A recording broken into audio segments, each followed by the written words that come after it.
اعوذ باللہ من الشیطان الرجیم بسم اللہ الرحمن الرحیم۔ خواتین و حضرات السلام علیکم ورحمۃ اللہ وبرکاتہ و مغفرتہ۔ پروگرام احکام شریعت اور فقہ حنفی سے متعلقہ مسائل کے ساتھ حاضر ہیں۔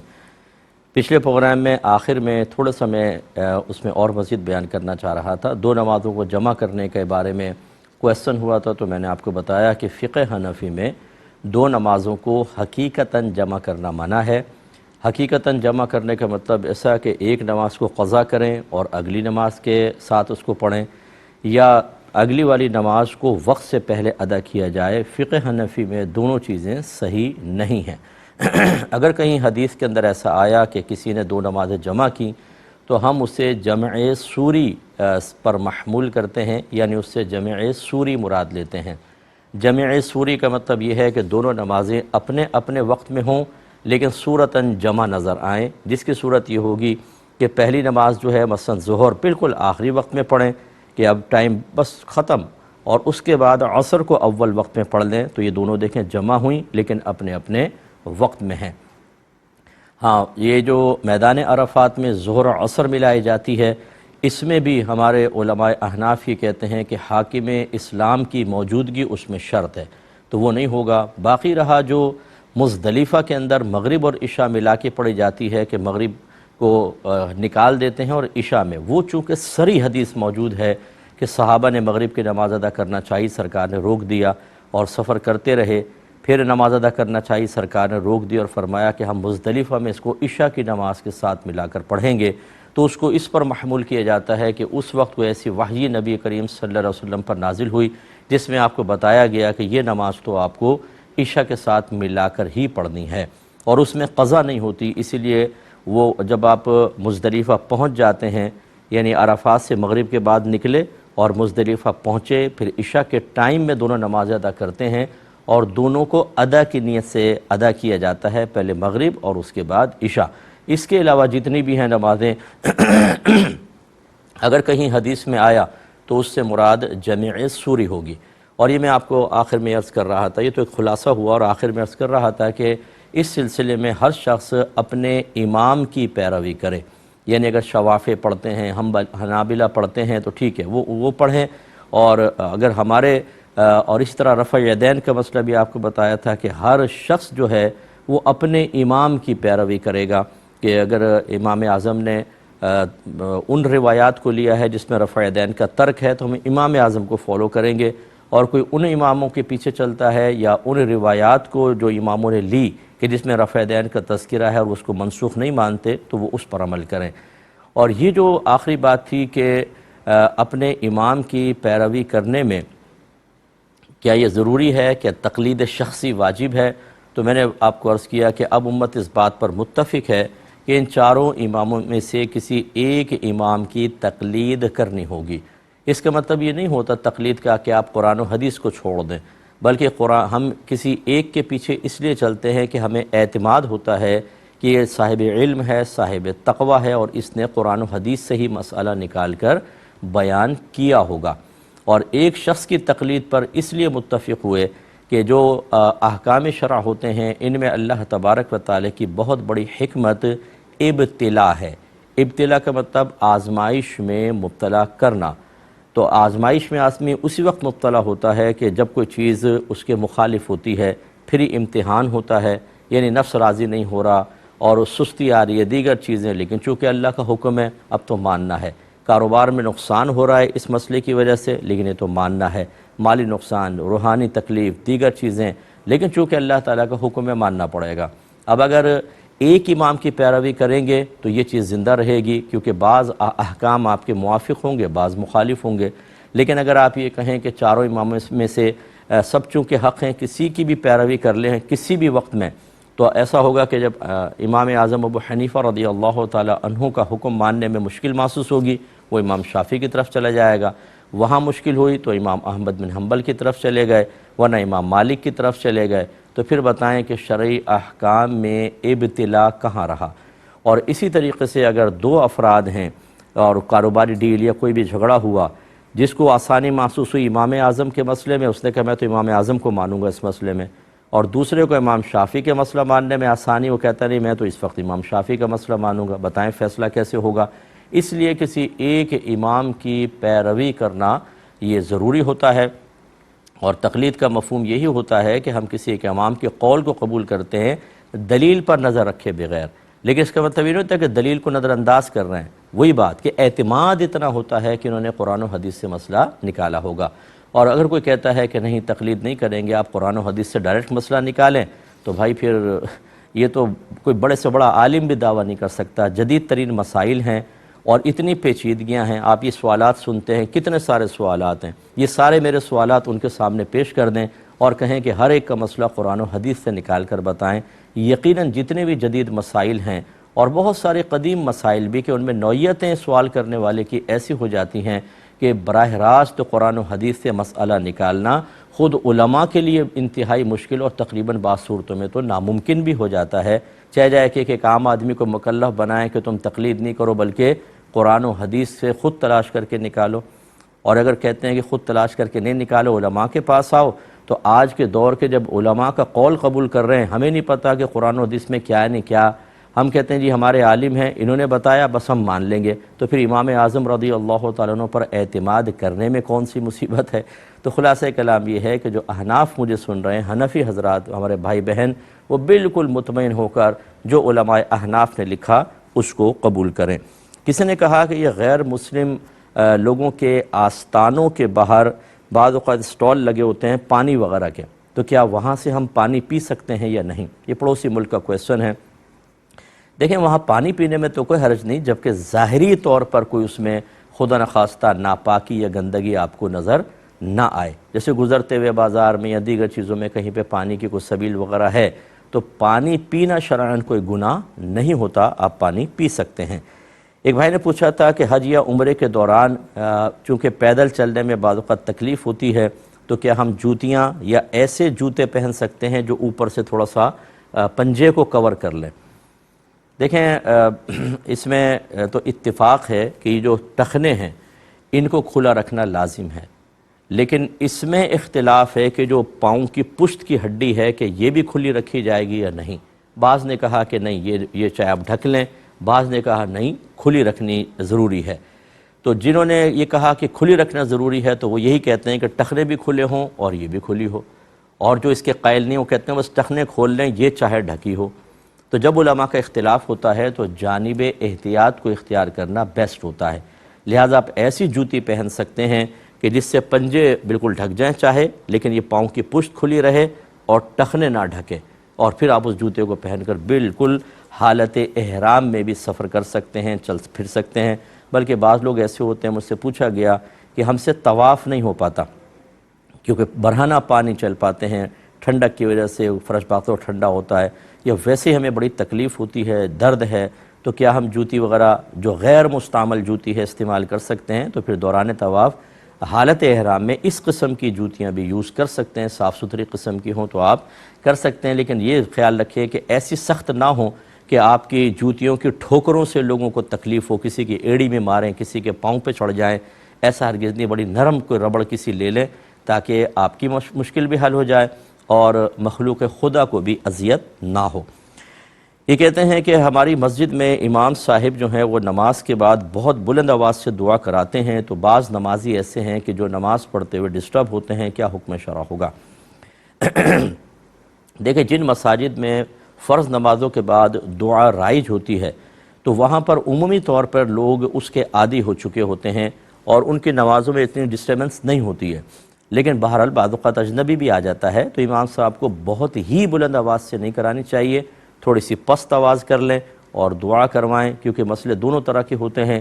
اگر کوئی نمازی ڈسٹرب ہو رہا ہے وہ دعا ہی نہ کرائیں، تو پھر بہت سارے لوگ ایسے ہوتے ہیں کہتے ہیں آپ نے دعا کیوں نہیں کروائی، تو بڑے پرابلم ہوتا ہے، تو تھوڑی سی آہستہ کر لیں، کوشش کریں کہ نمازی کی نماز ڈسٹرب نہ ہو۔ اللہ تعالیٰ عمل کی توفیق عطا فرمائے۔ مختصر سا بریک لیں گے، ہمیں یقین ہے آپ ہمارے ساتھ رہیں گے۔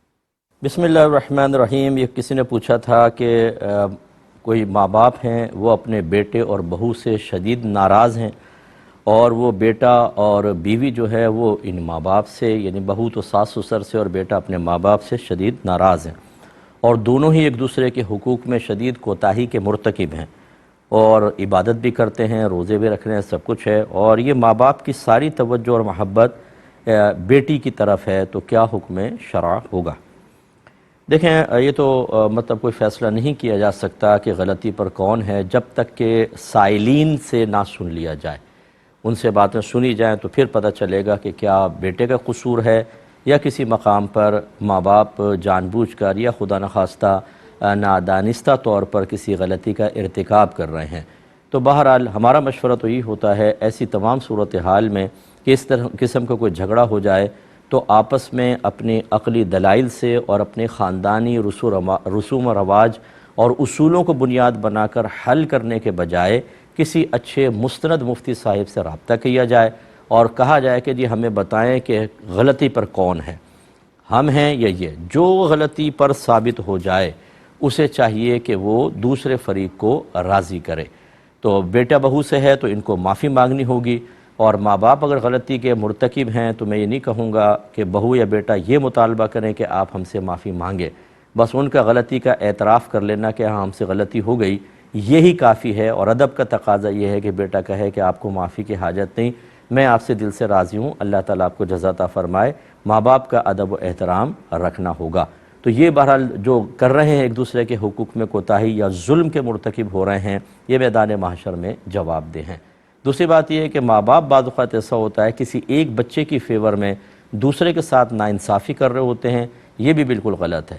بیٹی سے فطری طور پہ زیادہ تھوڑا سا لگاؤ ہوتا ہے، وہ کمزور ہوتی ہے، بیٹے سے کم ہوتا ہے، کیونکہ ان کو لگتا ہے پیچھے بہو اس کا دماغ خراب کر رہی ہے، لیکن اس کا مطلب یہ نہیں ہے کہ بیٹی کو اتنی سپورٹ دیں کہ بیٹا ہی ڈیگریڈ ہو جائے اور وہ یہ سمجھے کہ میرے ساتھ شدید ناانصافی ہو رہی ہے۔ یہ توازن اور بیلنس قائم کرنا بھی ماں باپ کی ذمہ داری ہے۔ اس میں اگر خرابی پیدا کریں گے، بلکہ بعض وقت بیٹیاں اتنے نخرے کرتی ہیں اور ایسے سے مطالبے رکھتی ہیں، ایموشنل بلیک میل کر لیتی ہیں کہ وہ بیٹے سے بدظن ہو کے ماں باپ اسے نکال دیتے ہیں۔ ایسی بچیوں سے میری گزارش ہے کہ ہرگز نہ کریں۔ اپنی نسوانیت کو دلیل اور بنیاد بنا کر آپ کسی کے توجہ تو حاصل کر لیں گی، لیکن اگر وہ ظلم کر بیٹھے تو میدان محشر میں آپ بھی اس کی جواب دہ ہوں گی۔ ایک کالر ہمارے ساتھ ہیں، السلام علیکم۔ وعلیکم السلام جی۔ جی حضرت، جی فرمائیے، بولیں مفتی صاحب میرے 2 سوال ہیں۔ بولیں جلدی بولتے جائیے، بولتے جائیے۔ اچھا جی مفتی صاحب، میں نے ادھر اسپین میں کچن میں غیر مسلم کے پاس کام کرتا ہوں کچن میں، ٹھیک ہے، اور ادھر بہت سی حلال چیزیں بھی ہیں، لیکن ساتھ میں ایک خنزیر کا گوشت بھی پکتا ہے، اور بعض اوقات مجھے سرو بھی کرنا پڑتا ہے۔ ٹھیک ہے، تو کیا ادھر وہ میرے لیے کام کرنا مناسب ہے یا نہیں؟ ٹھیک ہے، میں بتاتا ہوں۔ اور دوسرا یہ ہے کہ میں قرآن پاک پہ موبائل پہ قرآن پاک کی تلاوت سنتا ہوں با ترجمہ، اور ساتھ میں بعض جو تلاوت ہے وہ خود بھی رپیٹ کرتا ہوں۔ ایسا کرنا کیا میرے لیے مناسب ہے یا نہیں؟ ٹھیک ہے، اور میں عرض کرتا ہوں، ایک اور کالر ہیں، السلام علیکم۔ السلام علیکم۔ شاید چلیں لائن ڈراپ ہو گئی ہے شاید کسی نے، اچھا پہلے یہ لے لیتے ہیں کہ یہ کل بھی ہم نے جواب دیا تھا، بس یہ وہی جواب ہے کہ اگر آپ کسی غیر مسلم کے کچن میں کام کرتے ہیں تو کوشش یہ کریں کہ اپنے آپ کو ان گندی چیزوں سے آلودہ نہ ہونے دیں، لیکن اور بہتر یہ ہوتا ہے کہ اس قسم کے گندے ماحول سے بہتر ہے کہیں اور جاب کر لیں۔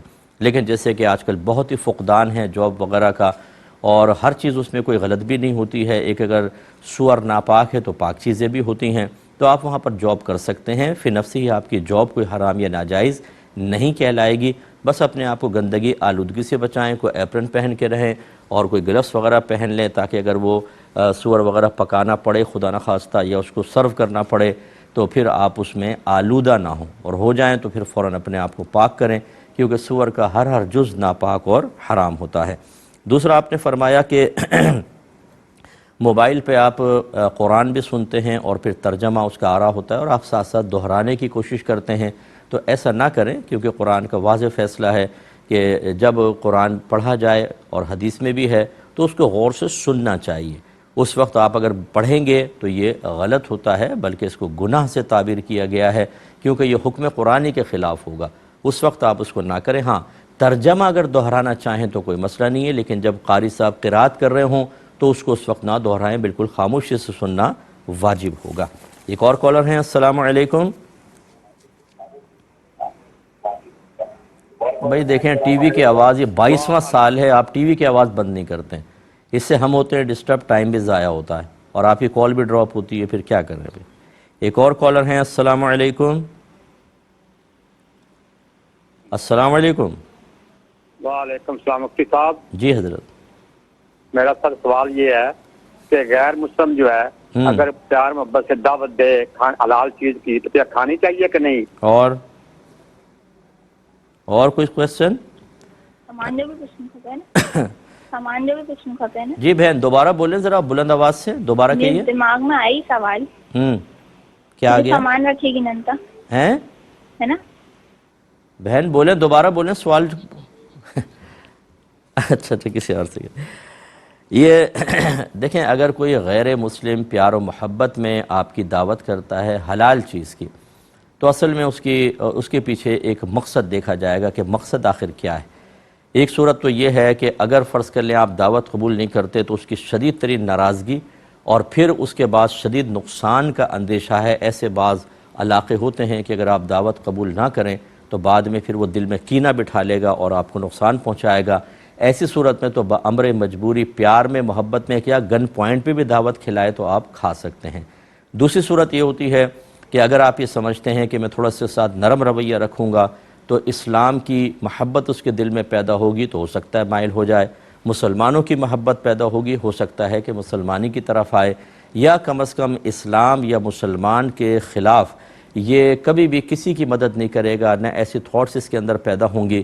تو ایسی صورت میں بھی آپ کھا سکتے ہیں، اس میں شرعاً کوئی حرج نہیں ہوتا. ایک تیسری صورت یہ ہے کہ نہ نقصان کا اندیشہ ہے نہ اس کا اسلام کی طرف آنے کا اندیشہ ہے، لیکن جیسے اسکول ہوتے ہیں، کالج ہیں، آفس وغیرہ ہیں، یا روم میٹ ہوتے ہیں، بعض اوقات آپ کے ایک روم کے اندر رہتے ہیں اور اس نے کھانا بنا کے پیش کر لیا تو یہ بھی مروت میں تھوڑا بہت کھا سکتے ہیں کہ پھر چلیں اس کی دل آزاری ہوگی، حرج نہیں. ایک چوتھی صورت یہ ہوتی ہے کہ بہت زیادہ پیار محبت ہے اور اتنا گھل مل گئے ہیں کہ آپس میں ایک دوسرے کا کھا رہے ہیں کہ جو ایک کفر کی ایک کراہت دل میں ہونی چاہیے، عقائد باطلہ کی ناپسندیدگی جو ہمارے قلب میں مطلوب شرع ہے اس کی طرف سے بھی توجہ ہٹ جائے. یار تم بھی ٹھیک میں بھی ٹھیک، یہ مذہب کی باتیں چھوڑ دو اور پھر صحیح مل کر کھا لو. اگر اس قسم کی صورتحال ہے تو ایسی مدارات، ایسی مروتیں، ایسی اپنائیتیں یہ میدان محشر میں آپ کے لیے شدید گرفت کا سبب بن جائیں گی. اور یہ کوئی بعید نہیں ہے خدا نخواستہ کہ میں نے جو ینگسٹرز کو یہ دیکھا ہے انہوں نے اپنی فیلنگز اپنے تھاٹس ہمیں بتائی ہیں کہ بعض اوقات ہمیں اپنے مذہب کی پابندیاں بری لگنے لگتی ہیں ان کے ساتھ رہ کر، اور ان کی بہت سی چیزیں اچھی لگنے لگتی ہیں. اب اگر اس کا تعلق عقائد کے ساتھ ہو تو یہ ایمان کی تباہی کی طرف پہلا قدم ہو سکتا ہے.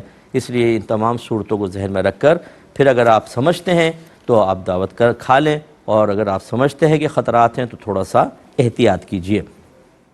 ایک بھائی نے کویسچن کیا تھا کہ سنا ہے کسی نے کہا کہ گھر میں جھاڑو کو کھڑا کر کے نہ رکھیں، اسے لٹا کر رکھیں ورنہ گھر میں کوئی برا ہو جاتا ہے بلکہ موت بھی ہو سکتی ہے، تو کیا حکم شرع ہے؟ کوئی مسئلہ نہیں ہے. نبی کریم صلی اللہ علیہ وسلم کے دور میں ایسی جھاڑوؤں کا رواج تھا جو ہمارے ہاں ہیں، تنکوں کی جھاڑو اور دیگر جھاڑو ہیں. اور کیا نبی کریم نے ایسے کوئی فرمان ارشاد فرمایا؟ تو یہ ہماری خود ساختہ باتیں ہوتی ہیں. میں بار بار یہ باتیں آپ کو عرض کرتا ہوں اور توجہ دلاتا ہوں کہ نہ ہم اللہ سے ڈریں، نہ رسول کی بیان کردہ وعیدوں سے ڈریں، نہ جہنم کا خوف، نہ عذاب قبر کا خوف، نہ میدان محشر کی ذلت کا خوف، نہ بری موت کا خوف. اس میں تو ہم قہقہے لگا رہے ہوتے ہیں، نماز قضا کر رہے ہیں، فرض علوم نہیں سیکھ رہے، حرام کما رہے ہیں، خراب قسم کی دوستیاں ہم نے کی ہوئی ہیں، گناہوں پر دلیر ہیں، کوئی خوف نہیں، جھاڑو سے بڑا ڈر رہے ہیں. تو یہ جو بے سروپا باتیں ہم پر طاری ہو جاتی ہیں اور ہم خوف محسوس کرتے ہیں، یاد رکھیں کہ یہ ایمان کی شدید ترین کمزوریوں کی علامات ہیں. اور دوسری طرف جب ہم بے خوف ہوتے ہیں قرآن یا حدیث یا اللہ یا رسول کی طرف سے بیان کردہ عذابات کے بارے میں، تو پھر یہ ایمان کی موت کی طرف لے کے جا سکتی ہیں. اس لیے اس کی پرواہ نہ کریں، اس کی پرواہ کریں. ایک کالر ہمارے ساتھ ہیں، السلام علیکم. نا کال لگے گی میں سے حل کروائی بہن لگ گئی آپ کی کال، ارشاد فرمائیں. کرنا نے پھر ڈاکٹر سے سوال ہوگا. نہیں بھائی یہ بہن تو کسی اور سے السلام مسلسل علیکم باتیں کر رہی. جی حضرت فرمائیے. السلام علیکم. مفتی صاحب میرے 2 سوال تھے. جی بولیے. ایک تو میری شادی کو تقریباً 12-13 سال ہو گیا. میرا اور میری وائف کے اکثر آپس میں جھگڑے ہی رہتے ہیں, کبھی وہ اپنی امی کے گھر کبھی میرے گھر کبھی, لیکن ہمارا کوئی بات خراب نہیں ہوئی. جب وہ لاسٹ ٹائم گئی تو میرے ایک دوست نے بولا اس دفعہ تو انشاءاللہ طلاق ہی ہوگی. اللہ. تو میرے منہ سے بھی نکل گیا انشاءاللہ, لیکن اس سے زیادہ نہیں. میں نے بولا نہ مجھے کچھ یاد ہے تو, لیکن اب میری بیگم پھر واپس آ گئی. چلے میں تو بتاتا اس ہوں. میں کیا میں بتاتا ہوں. اور دوسرا کویسچن کر لیں. 50 سال کے قریب ہے اور میں نے 3-4 سال سے نماز ریگولر شروع کی ہوئی ہے. تو جو میری قضائی عمری کی نمازیں رہتی ہیں وہ بغیر حساب کے میں پڑھتا ہوں. کبھی 10 پڑھ لیں کبھی 1 پڑھ لیں, لیکن پچھلے سارے سالوں کا حساب نہیں کیا کہ ساری عمر کی جو رہتی ہیں.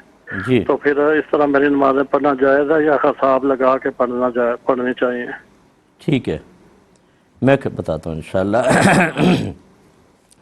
یہ دیکھیں, انہوں نے پوچھا ہے کہ بیوی سے جھگڑے وغیرہ ہوتے ہیں اور ایک دفعہ جب وہ گئیں تو دوست نے کہا انشاءاللہ آپ کے تو طلاق ہی ہوگی. تو میرے منہ سے بھی انشاءاللہ نکل گیا. کیا حکم شرع ہے؟ دیکھیں, اگر آپ طلاق بھی دیتے نا خدا نہ خواستہ اور ساتھ میں انشاءاللہ کہہ دیتے متصلاً, تو یہ طلاق واقع نہ ہوتی, کیونکہ آپ نے اس کو مشیت الہی پر موقوف کیا. یہ واقع نہیں ہوگی طلاق, بلکہ یہ مشیت الہی پر موقوف ہے, اور اللہ تعالیٰ کی مشیت تو آپ کو پتہ نہیں. تو بہرحال کہیے گا نہیں, لیکن خلاصہ کلام یہ ہے کہ اس سے کوئی طلاق واقع نہیں ہوئی. دوسری بات یہ کہ ایسا دوست, وہ دوست آپ کہہ رہے ہیں کہ جو آپ کے گھر کے بارے میں یہ کہتا ہے کہ اب کی دفعہ تو انشاءاللہ طلاق ہی ہوگی, ایسے دوست کو دور کر دیں کہ جو اس طرح کی غلیظ باتیں کرے.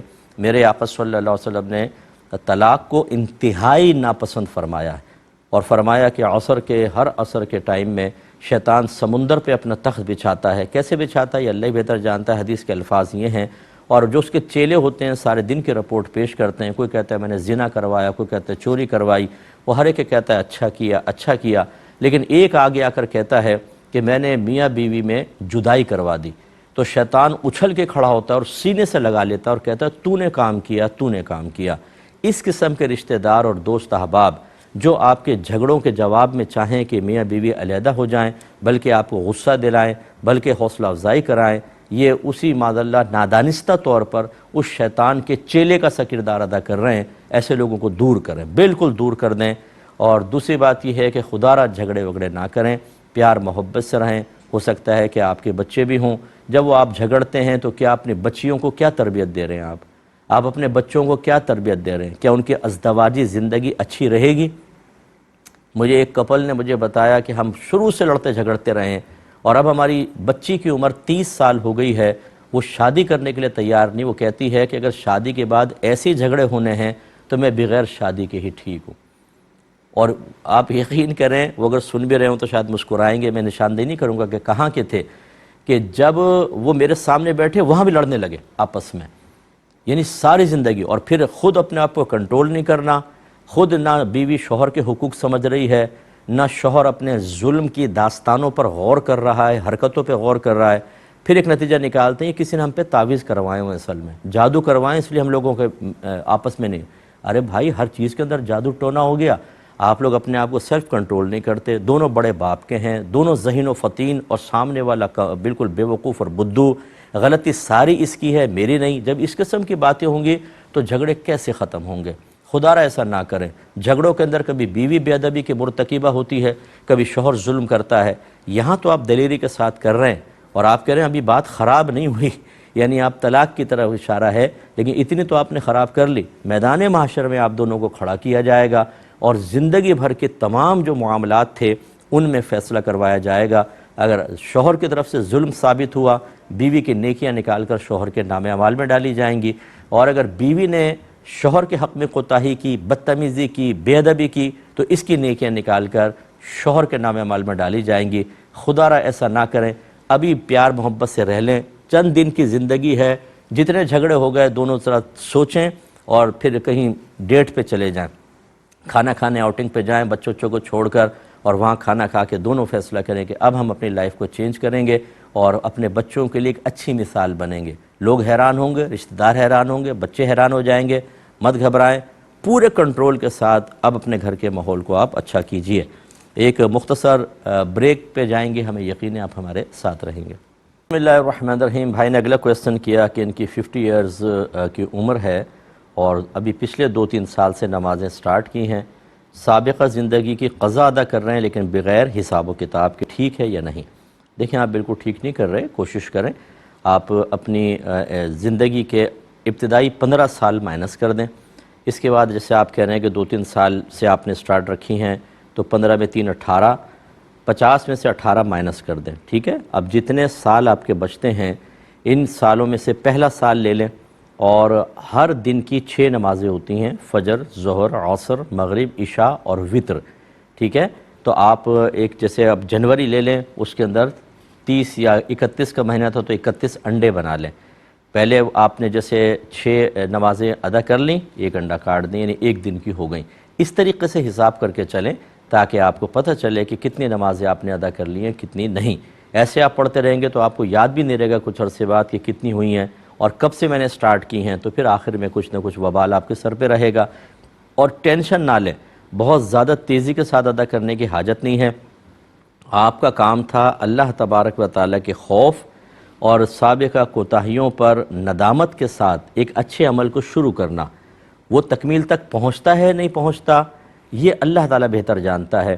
آپ اگر شروع کرتے ہیں، آرام آرام سے ادا کرتے ہیں اور درمیان میں فرض کر لیں کہ اللہ تبارک و تعالیٰ کی طرف سے کوئی بلاوا آ جاتا ہے، اللہ کی رحمت سے امید ہے کہ انشاءاللہ آپ کے اچھی نیت کی وجہ سے اللہ تعالیٰ درگزر فرما دے گا، پھر وہ نمازوں کا وبال آپ پر نہیں رہے گا، مجھے اللہ کی رحمت سے پورا یقین ہے۔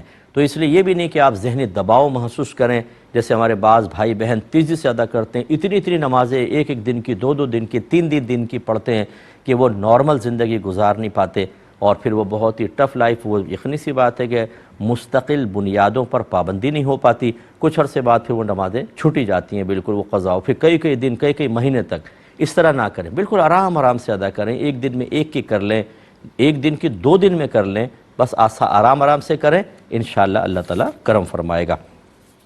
ایک بھائی نے پوچھا کہ ہمارے شہر کے قاضی صاحب ہیں، یہ بھی پڑوسی ملک کا ایک کویسچن تھا، وہاں شاید شہروں کے اندر قاضی ہوتے ہیں، اب قاضیوں کا کیا کردار ہوتا ہے؟ واللہ اعلم بالصواب، ہمارے یہاں قاضی کا رواج نہیں ہے۔ وہ کہتے ہیں ہمارے شہر کے قاضی صاحب جو ہیں وہ کوئی نماز نہیں پڑھتے سائل کے مطابق، اور وہ نمازوں کے اوقات میں بازار میں بیٹھے ہوئے نظر آتے ہیں، کسی کے بعد باتیں کر رہے ہیں، کچھ کر رہے ہیں، لیکن جب عید کا ٹائم آتا ہے تو عید ضرور پڑھاتے ہیں، وہ ایک عیدگاہ میں، ایک اور جگہ بھی نماز ہوتی ہے، تو ایسے شخص کے پیچھے عید پڑھنا، عید کی نماز ادا کرنا کیسا ہے؟ دیکھیں اگر خدا نہ خواستہ ایسا ہی ہے جیسے سائل نے بیان کیا، انہوں نے کوئی مبالغہ یا جھوٹ شامل نہیں کیا، اور یہ اگر کیا ہے تو وہ وسائل کے مطلب سر پر ہے اس کا وبال، اگر واقعی ایسا ہے تو ایسا شخص فاسق معلن کہلاتا ہے۔ فاسق معنی کبیرہ گناہ کرنے والا، اور معلن معنی اعلانیہ طور پر سب کے سامنے، فاسق معلن، اور ایسے فاسق معلن کو امام بنانا بلکہ عہدہ قضا دینا یہ بالکل ٹھیک نہیں ہوگا، کہ وہ کیا مطلب یہ کہ لوگوں کو درس دے گا، لوگ اس سے کیا درس حاصل کریں گے؟ اور ایسا شخص جو اعلانیہ گناہ کرتا ہے اور گناہ کبیرہ کر رہا ہے کہ مستقل نماز نہیں پڑھ رہا، یہ قابل تعظیم نہیں ہے، اور عید کی پھر نماز پڑھانے کے لیے اس کو مقام تعظیم پہ کھڑا کرنا یہ بالکل ٹھیک نہیں ہوگا۔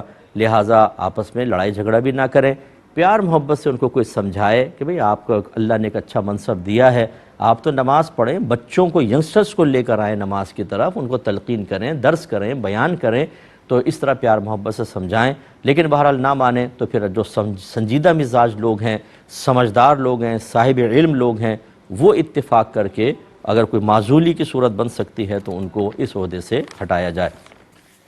ایک بھائی نے پوچھا کہ اگر کوئی غیر مسلم ہم پر ظلم کرے اور ہماری زمینیں چھین لے تو کیا کبھی ہم اگر غالب آئیں تو اس پر ظلم کر سکتے ہیں کہ نہیں؟